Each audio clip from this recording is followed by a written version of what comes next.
Boom. There we go. That's what I'm looking for. What's going on, guys? It's been a while since I've gone live from the studio. So I appreciate y'all joining me. Give a round of applause to yourself.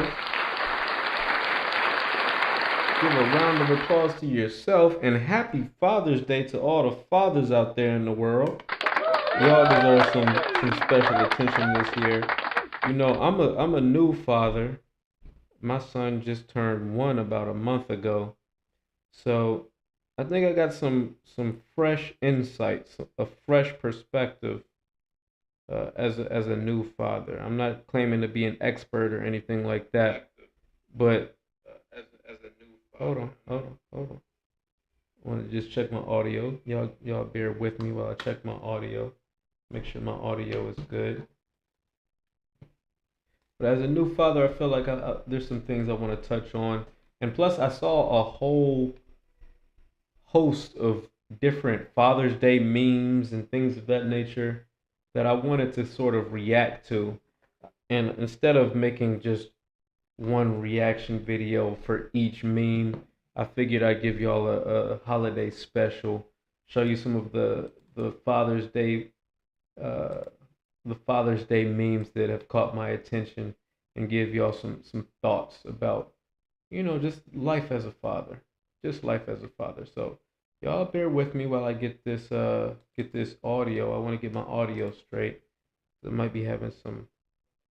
I want to make sure my audio is good, and then we're going to get into it. So one thing y'all know, if you've been following this channel for any length of time, one thing I like to do is I always brag on my dad. My dad is Louis Fry the Third. I come from a long line of good fathers. I come from a long line of good fathers. I'm the fifth. My son is the sixth. And I always, if you've been following this channel, I always give honor and thanks and gratitude to Louis Fry Sr. Louis Fry Sr., as you know, was born in 1903 in Bastrop, Texas. He graduated high school at the age of 15. This is in the height of Jim Crow during the Reconstruction era. Graduated high school at the age of 15, went on to be the first black man to graduate from Harvard University with a master's of architecture. You can go ahead and Google him. His name is Louis Fry Sr. He was a great man. He was a Pan-Africanist. I think that's worth mentioning. He's a co-founder of the National Organization of Minority Architects. You can Google everything I'm saying right now. This is all verifiable. He's a co-founder of the National Organization of Minority Architects. That was founded when a few black Americans went down to the Bahamas, linked up with some of our brothers in the Caribbean. And Louis Fry Sr., my great granddad, who was born in 1903, was a co founder of the National Organization of Minority Architects. He was a Pan Africanist. And he went around the United States building HBCUs. He did some work for Howard University, did some work for Tuskegee University, did some work for Alabama State University, or ASU. He did a lot of work for HBCUs. He was a great man. So I give credit for my dad. He stayed in my life. He always did right by me. He is the current owner and proprietor of Fry and Welch and Associates. Without trying to dox him or anything, dox my family. I'm just trying to brag on my dad a little bit. My dad is currently, you can Google him. My dad currently is the owner of the longest continuously operating black architecture firm in United States history. Can I get a round of applause for my dad? Shout out to my dad, Louis Fry III. Shout out to you, Pop. If and when you get a chance to check this video, I'm just bragging on you a little bit. My dad currently in 2025 is the owner and proprietor of the longest continuously operating architecture firm in United States history. That architecture firm was started by both Louis Fry Sr. and Louis Fry Jr. in the 1960s, I believe. 1960s, that was founded. I want to say 65, but don't quote me on that. Everything I'm saying you can Google. All of these folks are notable men of renown, you should say, or I should say. So I just want to brag on my ancestors a little bit, brag on my fathers, my forefathers, and say that everything that I talk about as far as the importance of fathers, a lot of times on this channel, I talk about the importance of fathers. And I don't want people to think that I'm saying that because, oh, he's a man, he's misogynist, he's trying to brag on himself because he's a father. I'm not even talking about myself. I'm talking about, when I talk about the importance of fathers, what I'm really doing is I'm giving honor and appreciation to the men who I feel like laid the foundation for me. So right now, when times get tough in my life, I use that as motivation. Because as far as I'm concerned, at the point that you have a son like I have my first son, number 6. I'm number 5, he's number 6. I feel like at this point, life isn't about me. Life is about my son. I made a lot of choices. I made a lot of decisions in my life. And now I got to bear the consequences of my choices, my decisions, my actions. But my son hasn't made any choices. My son hasn't made any significant decisions. So it's my responsibility as a father to put my son in the best position for him to have the ability to have good options. You can only make a decision, you can only make a choice from the options you have available to you. So some people are like, oh, why'd you choose a life of crime? Why'd you choose to do X, Y, or Z? Well, I chose that, someone could say, because it was the best choice on the board at the time. It was the best option that somebody had available to them at the time.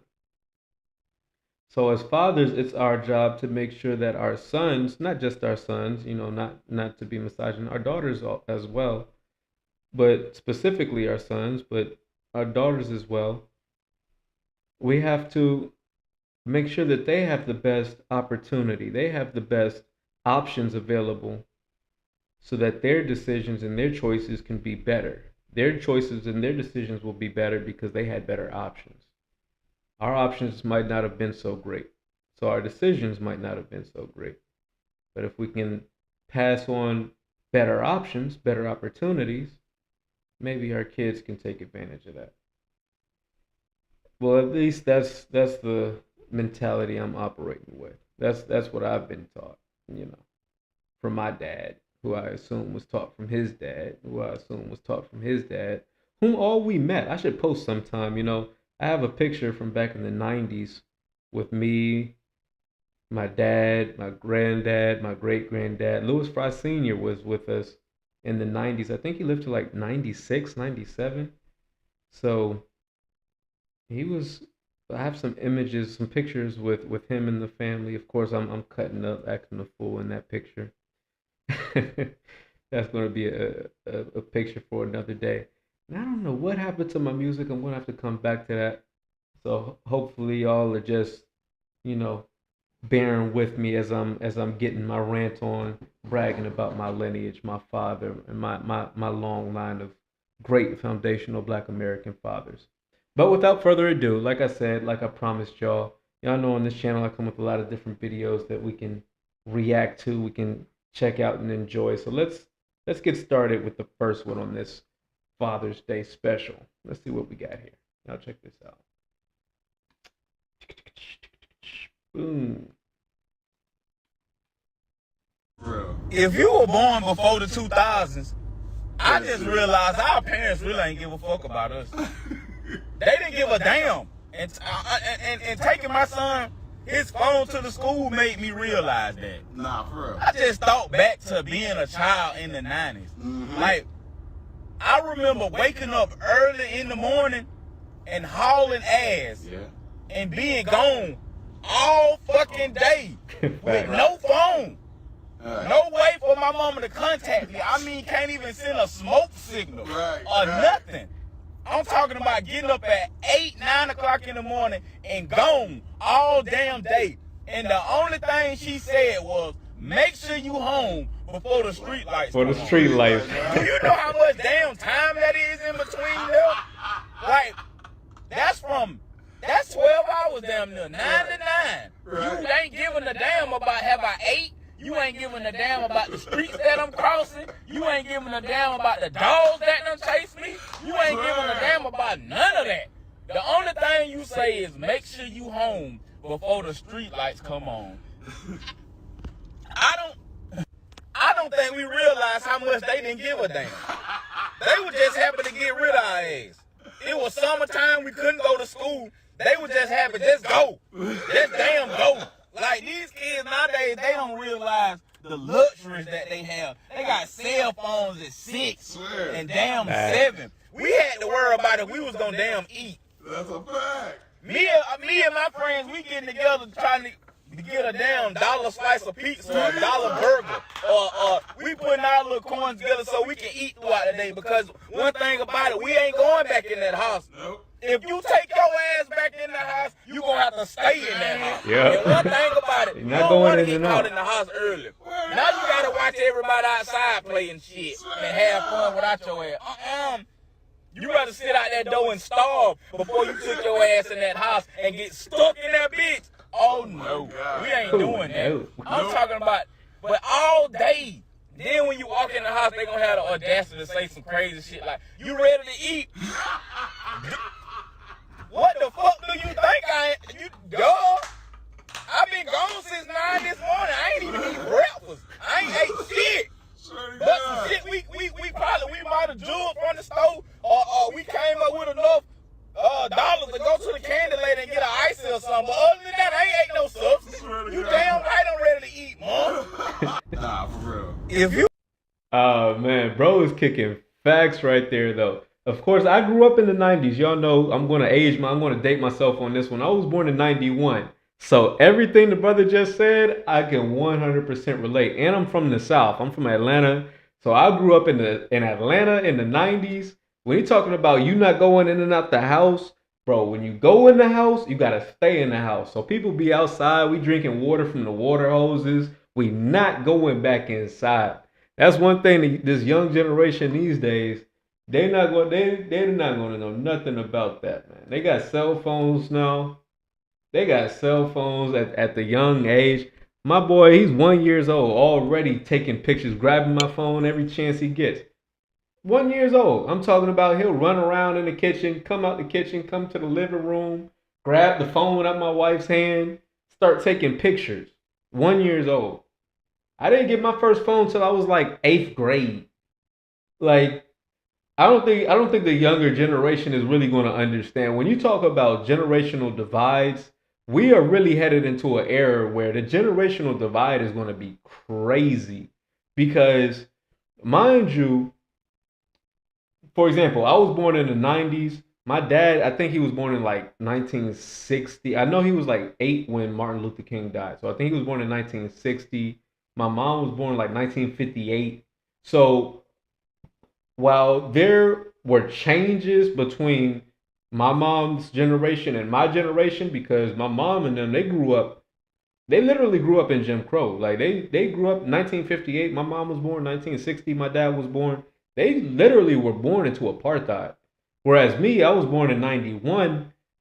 You would think that we grew up in different types of mentality, different type of, like a vastly different world, but we really didn't. We really grew up with some continuity, because in the 90s, that's when the technology boom was just starting.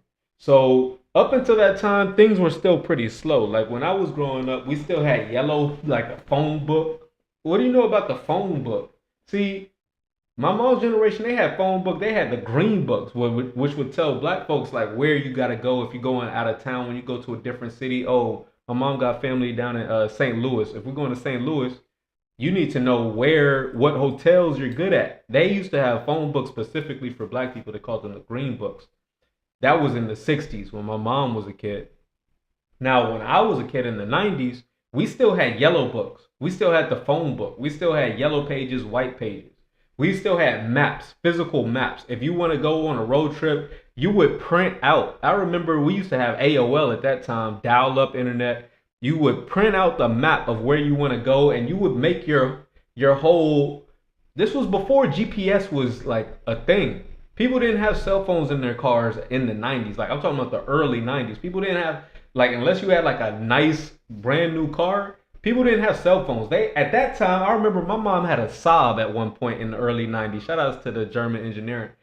They had the phone with the wire that was still connected. Like before cell phones, cars were made with a and this was considered high end. Oh you fresh, huh? You fancy, huh? You got a car with a phone in it. Like the early 90s, it was a totally different world. But that's when the technology boom was just starting. The generational divide now, like the generational divide between my mom's generation and my generation, we even though there was a big difference, technology hadn't come as far. It wasn't that hard to relate to my parents' era. That's the point that I'm trying to make. Whereas our kids' era, my son is 1 year old. By the time he hits like his 20s, can you imagine technology? That's what I'm saying. Like when I was a kid, we did not have cell phones. The brother I just played this little clip. He's talking about life in the 90s.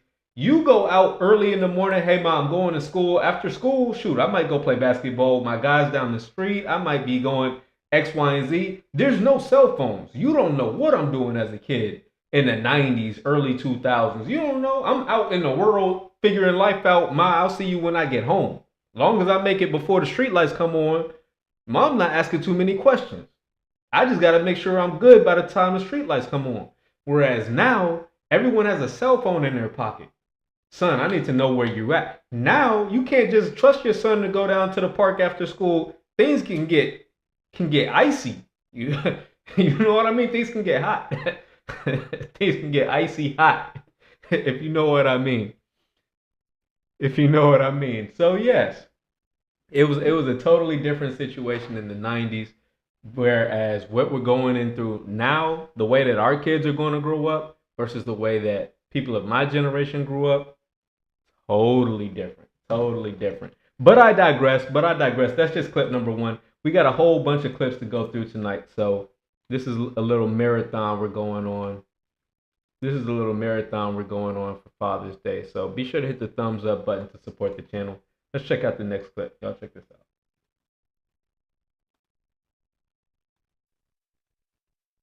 Fucking sick of it. I'm motherfucking sick of it. Just take it off the motherfucking calendar altogether. Take it off the motherfucking calendar. Cause nobody care about it anymore. Hold on. Don't start it over. I'm motherfucking sick of it. Just take it off the motherfucking calendar altogether.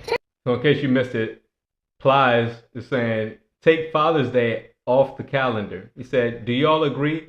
Plies says nobody cares about Father's Day after a hotel clerk was unaware of the holiday. Just take it off the calendar. Nobody's going to miss it. Check it out. Take it off the motherfucking calendar. Cause nobody care about it any motherfucking way. Yeah, motherfucking Father's Day. Ain't nobody care about no motherfucking Father's Day. I'm just checking into the motherfucking hotel. I asked the lady at the motherfucking front desk when I'm checking in. Ma'am, are y'all fully committed this weekend? I'm just, trying to motherfucking talk educated. I don't motherfucking be knowing. She said, oh, no, sir, this weekend, it's like, slow weekend. Nice, you'll be fine. It'll be peaceful. I said, slow? I said, I expected to be fully committed. Holiday weekend? She said, holiday? I said, yeah, holiday weekend. She said, what holiday? I said, ma'am, don't even fucking worry about it. Don't even fucking worry about it. And I realized motherfucking Father's Day is on the same motherfucking level as Groundhog's Day. It's on the same motherfucking level, man. Ain't no motherfucking body care about Groundhog Day, and they goddamn sure don't care about no motherfucking Father's Day. So just take it off the motherfucking calendar. All the motherfucking day. Ain't nobody gonna motherfucking miss it. Ain't nobody gonna motherfucking miss it. Motherfucking father. Oh, it's a holiday. You goddamn right. It was supposed to be a motherfucking holiday, a fake motherfucking holiday at this motherfucking point. Let's take this shit off the calendar, man. I'm motherfucking sick of it. All right, so that's Plies. I know a lot of people have said that Father's Day doesn't get a lot of love, but I disagree. Like my wife has been pretty cool with me today for Father's Day. Of course, I'm still a new father, so we'll see how it goes in 10 years from now. But so far, it's been pretty cool. Um, I think recently, like in this new generation, this new era, there's a bigger push, especially since 2020. And shout out to Kevin Samuels. He doesn't get the credit he deserves, but he really did have a major influence on the culture. I think he put a lot of men's issues on the map. He gave a voice to the voiceless, and he died. I believe it was in 2022. So he was short lived, but in the short time that he was here with us, he did make a lot of changes, bringing a lot of things to the forefront, to the public lexicon. And one of those things was the importance of fathers. I think that there's a currently going on right now. There's a cultural shift where men and fathers are being appreciated more so than what I saw, like like I said, when I was a kid back in the 90s and early 2000s. There was really no love for men, but I think that there's I can see that there's a palpable shift, that's a cultural shift that's happening right now, and a lot of people can tell men are starting to get a lot more credit than they did, I'd say, 20 years ago, even 10 years ago. 10 years ago, it during the height of the Me Too movement, it was like it was, it was tough. Men had a bad rap on their name. It was a bad look. But right now, I think that the ethnic image, just the image altogether of men, is being revamped. It's being reevaluated, and I think that's a good thing. I think that's a good thing. All right, so that was Plies giving us his thoughts on Father's Day. Let's check out the next clip.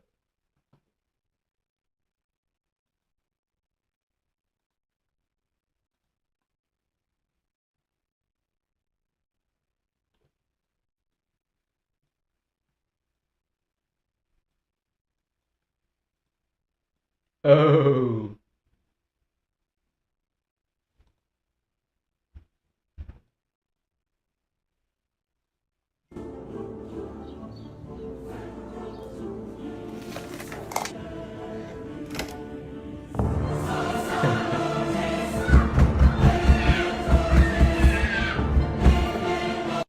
now that's hilarious. I'm that kind of dad. He said this is the kind of parent that I am. I feel him on that. I'm definitely that kind of dad. I'm kind of hard on my kid. Like he'll be trying to struggle to climb up on the couch. I'm like, don't help him. My wife is always trying to help him out. I'm like, do not help him. Don't weaken that kid. If he needs to figure it out by himself. And they've just recently done some studies about the effects of having siblings.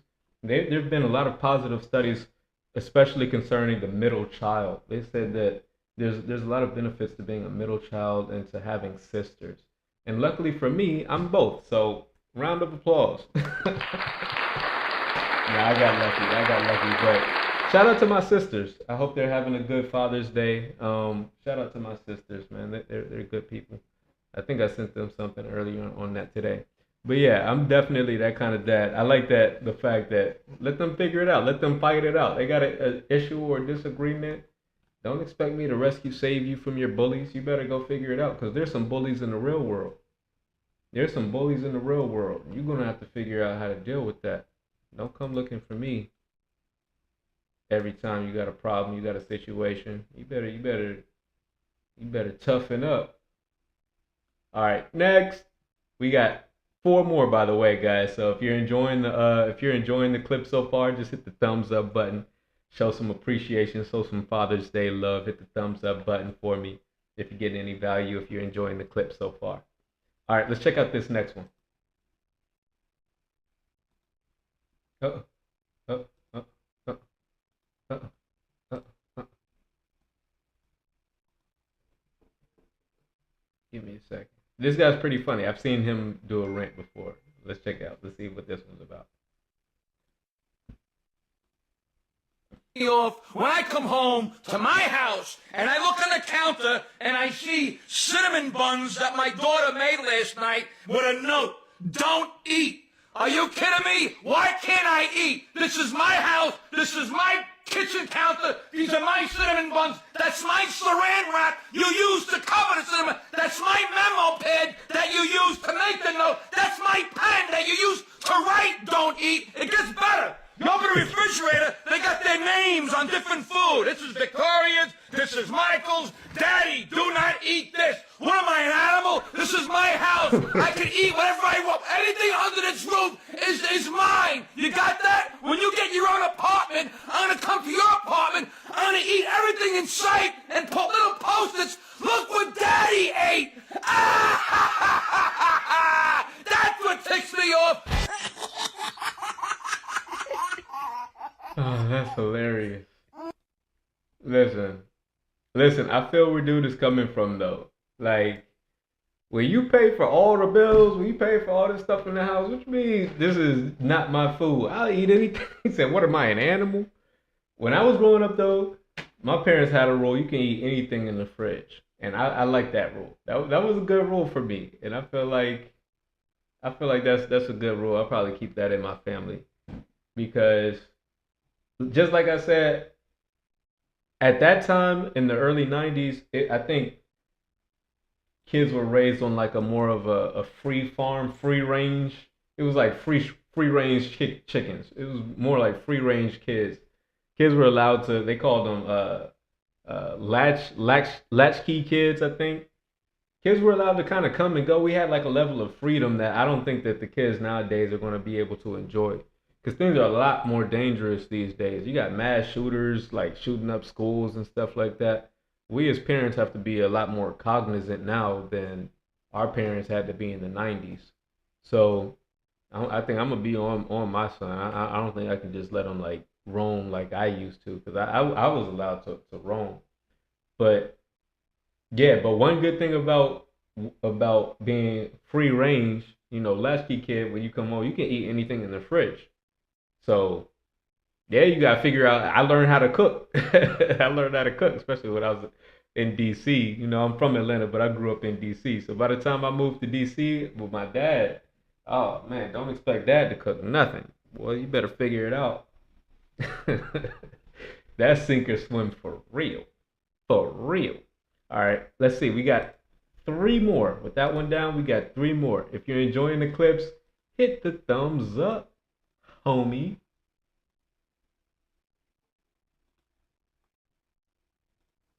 All right, check out this next one. Don't care. No, best We don't believe men care. don't care. You ain't met my man. You ain't don't met my care. man. You ain't met my man. Let's just be real. Does he have kids? No, okay, you know what? Okay, you want to go? It's just a question. No, he doesn't have kids. I don't want to categorize him He incorrectly. doesn't have kids, but So he's one of those that got a chick with 2 kids and he don't have kids? He's one of those? he's one of those, but guess what? He wants to have a big family. He wants a lot of kids. And I can't give that to him, but I can give him at least 1, and that's about it, because I got 2 already. And that's just his You way to- just said he can't have his dreams come true because he's with you. Ooh. Hoes get mad because I talk all fast. We don't care. No, best We don't believe Wait men a don't care. minute. You ain't met my man. Oh, You run ain't that met my back. man. Say it You ain't again. met my man. Let's just be real. Does he have kids? No, okay, you know what? Okay, you want to go? It's just a question. No, he doesn't have kids. I don't want to categorize him He incorrectly. doesn't have kids, but So he's one of those that got a chick with 2 kids and he don't have kids? He's one of those? he's one of those, but guess what? He wants to have a big family. He wants a lot of kids. And I can't give that to him, but I can give him at least 1, and that's about it, because I got 2 already. And that's just his You way to- just said he can't have his dreams come true because he's with you. Hoes get mad. Oh, that is shots fired. Talk about harsh. But listen, that's how the young boys are playing these days. Like, I was blessed to have a stepdad, and I'm proud of my stepdad. He was a good man. My mom chose very well. One thing I can say about my mom is she has impeccable taste in men. Because my dad and my stepdad are both worthy of respect. So shout out to my mom. One time for my mom for choosing wisely. But yeah, so I respect my stepdad. He did a lot. He did a very good job raising my sisters, and I moved out by the time that he came in, but he still played a big part in my life and the life of my sisters. And I respect him and I appreciate my stepdad. But these young boys, the boys of this generation, is no love for stepdads at this point. I'm not gonna lie to you. If I'm like the middle child, so I can relate to the folks of the older generation, like my mom's era, folks in the 60s and 70s. But then I can also relate to the young boys, the kids who were just out of high school, early college. I'm talking about the late teens, early 20s. I'm like that middle child, so I can understand both perspectives. And in case you've been living under a rock, in case you haven't been keeping your thumb on the pulse of the culture, let me tell you, these young boys are not rocking with the stepdads. Like, there's no love, there's no respect for the stepdads, and I'm not gonna lie, I can understand why, because it's kind of like a thankless job. Like, it's very self-sacrificial. I mean, I appreciate my stepdad for doing it, but kind of a raw deal. It's kind of a raw deal. So I can't even be black. And then especially like in the video that I just played, he's talking about the girl has two kids, but the guy has none, and he wants a big family, but he can't have his own because he's dealing with shorty. That's a tough situation. There's a power imbalance there. There's an imbalance there because you spend a lot of money on some kids that that's a harsh one. Someone's got to do it, but God bless the soul. God bless the soul. All right, let's check out this next one. We got two down, two to go.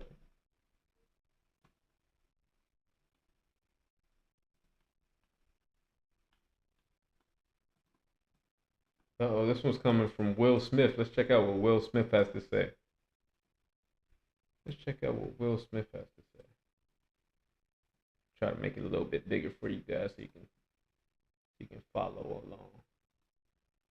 Talk about rock bottom, that when you hit rock bottom is when you'll make a change. But there's a corresponding place that I call cliff top, right? Where you get so high that you realize literally none of the stuff can make you happy. Right.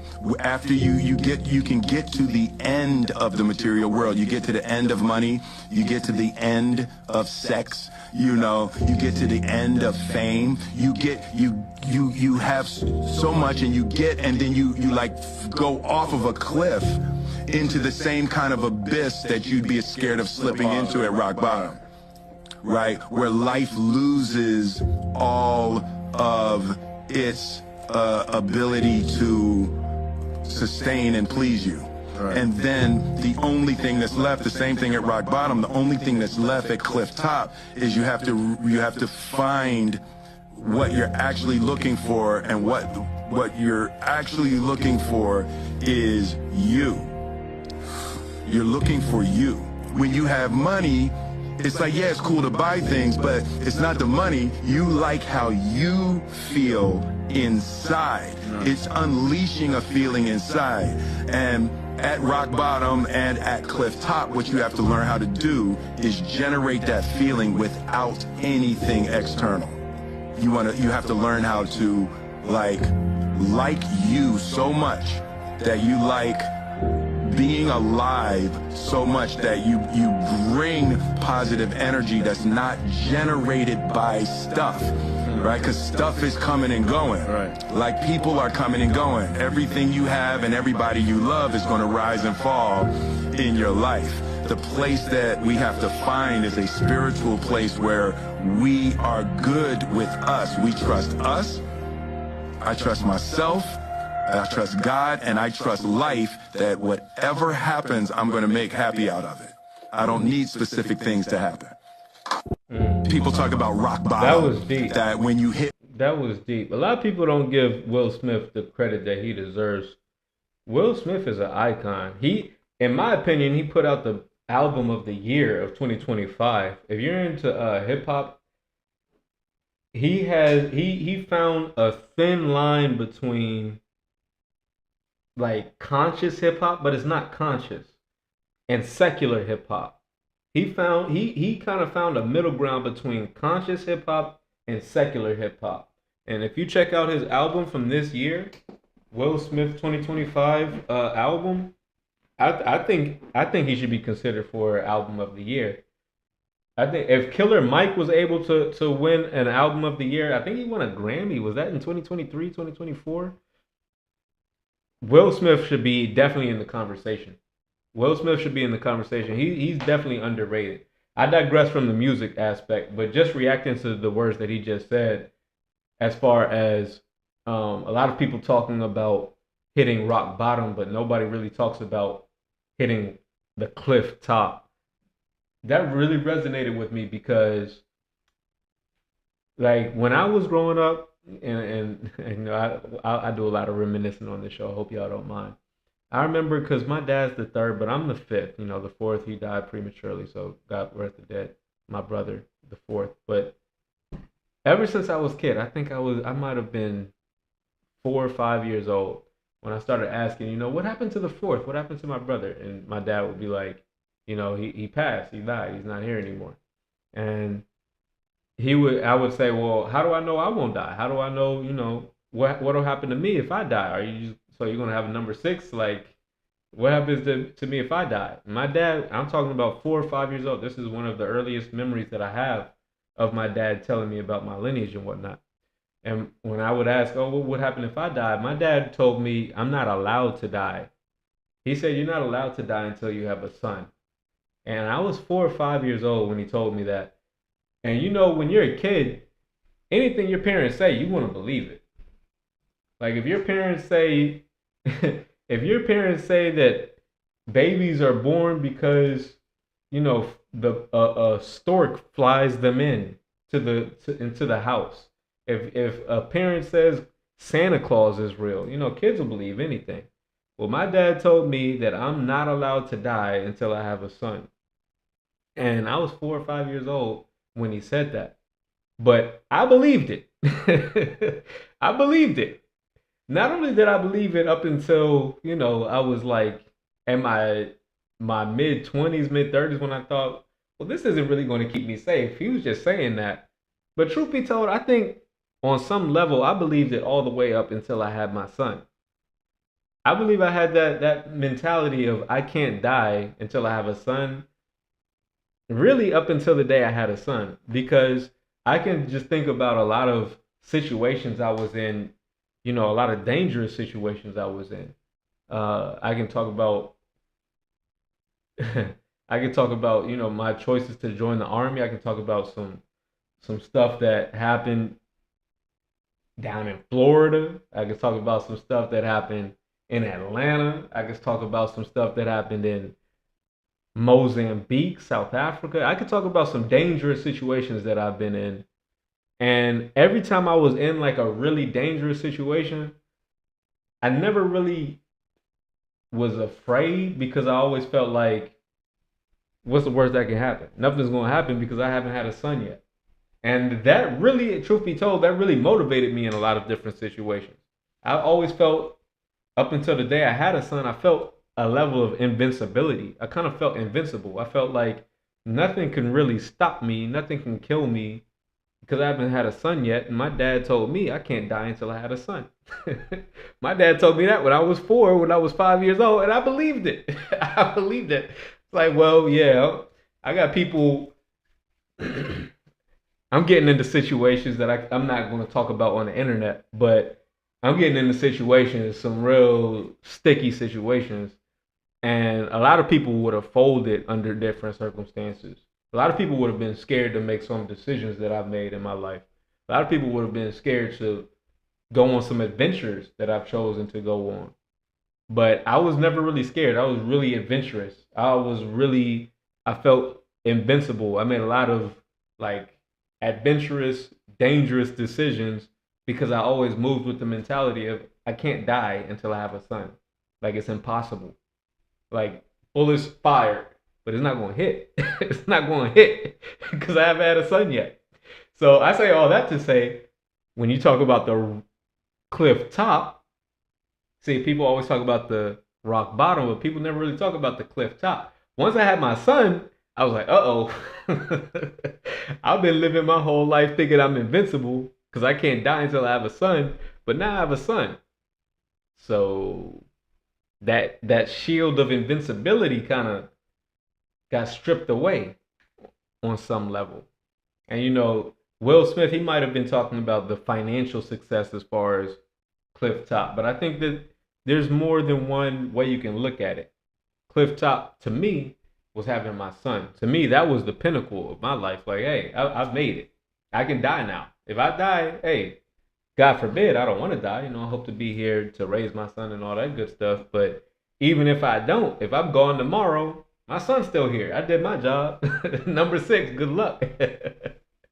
So I feel what Will Smith was saying as far as reaching the cliff top. But now it's just motivation. Like you said, once you hit that peak, it's just a opportunity to become introspective and look inward and see, okay. And that's what I'm doing now. What I find myself doing these days a lot more so is the pride that I have when I talk about my dad and my forefathers, when I talk about Louis Fry Sr., when I talk about my dad and Louis Fry Jr., I try to think of how I can put myself in a situation to make my son proud. So he'll talk about me the way I talk about Louis Fry Sr. If I think about somebody who changed our lineage, who broke generational curses, because my great granddad, Louis Fry Sr., he was born in 1903. He was born in Reconstruction. He was born in the very midst of apartheid Jim Crow. And he was able to graduate high school at 15 and go on to Harvard University and get a master's in architecture. He was able to do all of that being a descendant of slaves here in America. He broke generational curses. He broke generational chains. And I feel like it's my responsibility, the pride that I have for Louis Fry Sr., I'm trying to pass that on to my son. I'm trying to make sure that he's proud of me. So when he talks about his lineage, he says, oh yeah, you know, Louis Fry V, he helped us all get reparations, right? I want him to say something big. Oh yeah, you know, number 5, yeah, I'm the 6th, but number 5, he did his thing on Fry Time Media. He started a media company and he pushed reparations. And check it out. Now, Foundational Black Americans is its own designated ethnicity on the U.S. Census Bureau. We got reparations that's partially due in thanks to number 5. That's the type of talk I want my son to do. You know, I brag on Louis Fry Sr. I want my son to brag on me. So I use that as motivation, and I'm sure there's some fathers out there that do the same. All right, guys. So we've been through quite a few videos at this point. We've got one last video to go. If you've made it this far in the video, salute. I appreciate you for rocking with me. If you made it this far in the video, be sure to hit the thumbs up button and subscribe if you haven't done so already. This is a quick Father's Day special, but I make a lot of videos like this talking on various topics. Usually pretty short to the point. I'm sure I'm touching on a topic that you might enjoy. So hit the subscribe button, hit the thumbs up button. Come on back for more. Without further ado, let's check out the last Father's Day video. Check it out. Dads shave their beards for the first time. Uh-oh.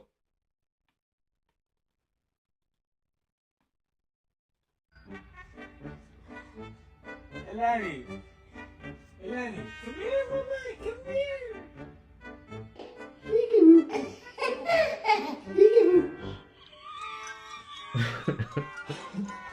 Hey, baby. Yeah. Hi. You make your daddy feel bad. You crying. The disappointment. So, Stacia.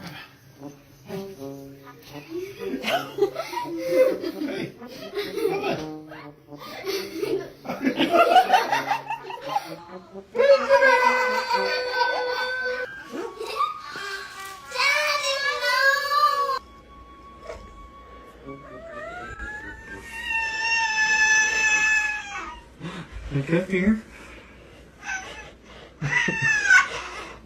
Look at him protect his brother. That's adorable. That's cute. That's cute. Yeah, that's hilarious. I was just thinking about that the other day because kids, they don't know anything, man. They don't know anything. They're like, what happened to dad?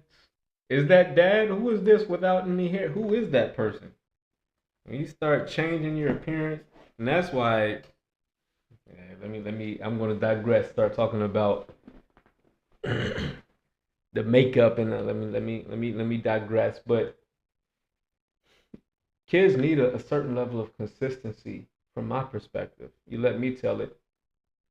You changing your whole face. One day you got a whole beard, next day you got nothing. Kids, they're like, what is going on? Who are you? Who is this? Who is this? They don't have any sense of reference. But listen, guys, that's gonna be it for today. That is the Father's Day special. I hope y'all enjoyed the clips. There was one more I wanted to play. I just couldn't find it, but I got a couple good ones in there. So I hope y'all got some value from watching. If you did, just do me a favor and hit the thumbs up button on your way out, and I'll see you on the next one. Peace.